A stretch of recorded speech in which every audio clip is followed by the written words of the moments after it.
RFB Legal. The Litigation Series.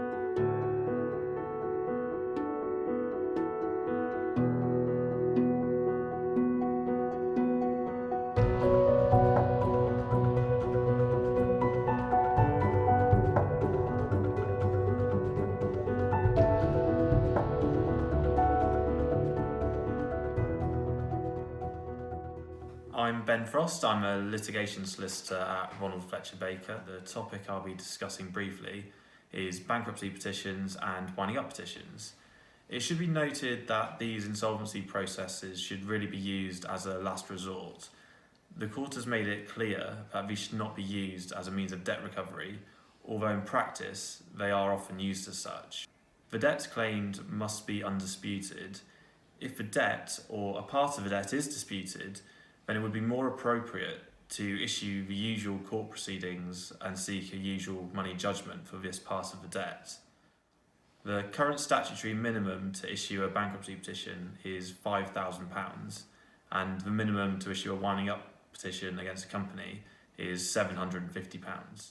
For bankruptcy petitions, it would usually be a requirement to personally serve a statutory demand on the debtor, giving them 21 days in which to pay the debt. This is not a strict requirement for a winding up petition, but it would go to show that the company cannot meet their debts as and when they fall due, which is one of the relevant tests. If the debt is not settled following service of a statutory demand, you can go ahead and present your bankruptcy or winding up petition to the court. Great care must be taken when drafting these petitions, as minor errors can lead to challenges of validity, i.e. company names and numbers.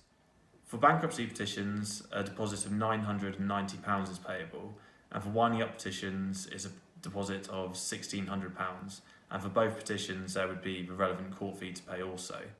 It is usual to personally serve both types of petition on the debtor once they've been issued by the court. For winding up petitions, it is possible to place this at the registered address of the company in such a way that it will come to the attention of the relevant person. Failing this, you may have to make an application to the court for alternative service, such as recorded post. In the case of winding up petitions, you also must advertise the petition in the Gazette. This is a major threat to the debtor, as it means other creditors, such as HMRC, can support the petition, making it much more difficult for the debtor to settle the debts behind the petition. At the hearing itself, the court has a discretion to take into account the representations of the debtor, such as offering payment plans and simply asking for further time to pay the debts.